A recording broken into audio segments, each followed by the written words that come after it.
नमस्कार दोस्तों, बंगाल के साथ साथ तमिलनाडु में भी चुनावी सरगर्मियां तेज होने लगी हैं क्योंकि इसी साल मई में वहां भी विधानसभा चुनाव होने हैं, जिसे देखते हुए कांग्रेस और बीजेपी दोनों अभी से सियासी जमीन मजबूत करने में जुट गए हैं। तमिलनाडु में जोर शोर से मनाए जाने वाले पोंगल त्योहार के मौके पर बीजेपी अध्यक्ष जेपी नड्डा ने जहां राज्य का दौरा किया, वहीं कांग्रेस नेता राहुल गांधी भी इस वक्त दक्षिण के राज्य तमिलनाडु के दौरे पर हैं, जहां ईरोड में उन्होंने रविवार को एक जनसभा भी की।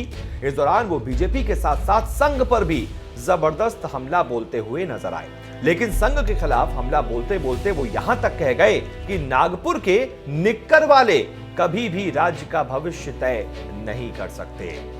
कांग्रेस वैसे चुनाव तो बीजेपी के खिलाफ लड़ रही है, लेकिन कांग्रेस नेता राहुल गांधी संघ को भी इस चुनावी जंग में घसीटने से बाज नहीं आए। संघ पर शुरू से ही हमलावर रहे राहुल गांधी ने तमिलनाडु दौरे पर एक बार नहीं दो बार आरएसएस पर जबरदस्त हमला बोला है।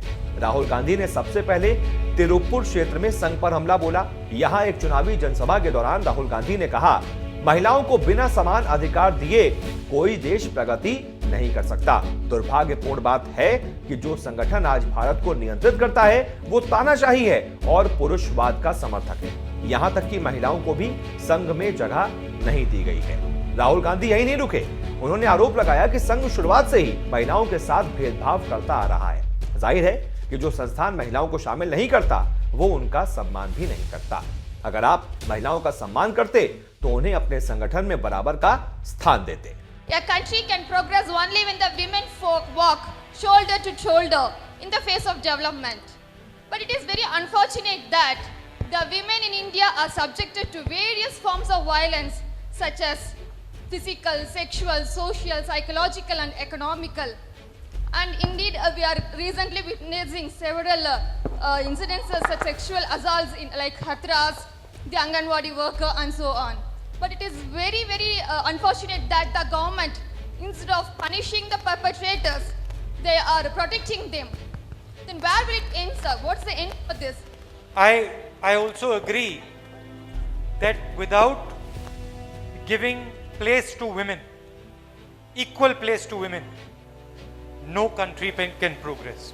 Unfortunately, the organization that controls India today is a fascist, male chauvinist organization.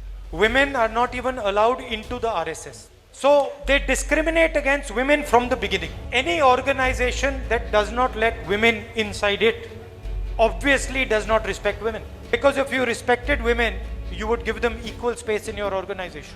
Tiruppur के बाद राहुल गांधी ईरोड पहुंचे। यहां भी उन्होंने बीजेपी के साथ साथ संघ पर जबरदस्त हमला बोला। उन्होंने आरोप लगाया कि पीएम नरेंद्र मोदी को एक भ्रम है और वो सोचते हैं कि वो तमिलनाडु सरकार को धमका सकते हैं तो वो राज्य के लोगों को भी नियंत्रित कर सकते हैं। वो नहीं समझते हैं कि तमिलनाडु का भविष्य केवल तमिल लोग ही तय कर सकते हैं। नागपुर के निक्कर वाले कभी भी राज्य का भविष्य तय नहीं कर सकते।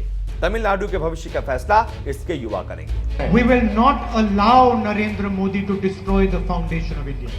He's also got another confusion. He thinks that just because he can blackmail the government of Tamil Nadu, he can control the people of Tamil Nadu. He does not understand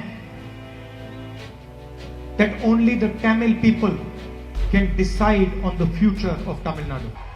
Nikkarwalas from Nagpur can never, ever decide the future of this state.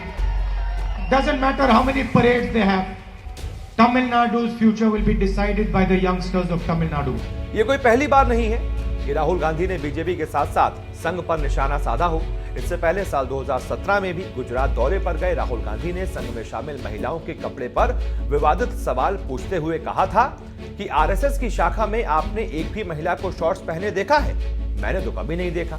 आखिर RSS में महिलाओं को आने की अनुमति क्यों नहीं है? बीजेपी में कई महिलाएं हैं, लेकिन आरएसएस में मैंने किसी महिला को नहीं देखा। राहुल गांधी अक्सर आरएसएस पर महिलाओं को संगठन में नहीं शामिल करने का आरोप लगाते रहते हैं, लेकिन आपको बता दें कि महिलाएं भी बड़ी संख्या में आरएसएस से जुड़ी हुई हैं। हालांकि उनके लिए अलग संगठन बनाया गया है, जिसे राष्ट्र सेविका समिति कहा जाता है, जिसकी देश भर में 3000 से ज्यादा शाखाएं भी हैं।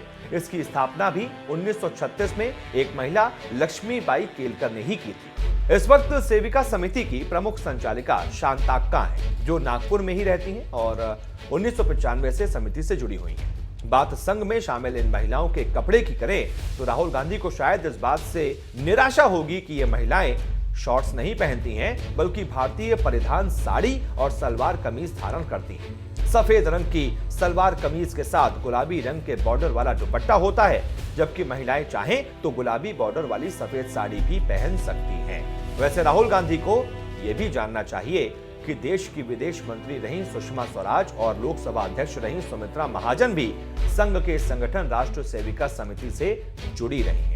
बहरहाल कांग्रेस नेता राहुल गांधी ने जिस तरह से संघ सेवकों के कपड़े और संगठन में महिलाओं के शामिल न होने को लेकर जो बयान दिया है, उस पर आपकी क्या राय है, कमेंट करके हमें जरूर बताएं।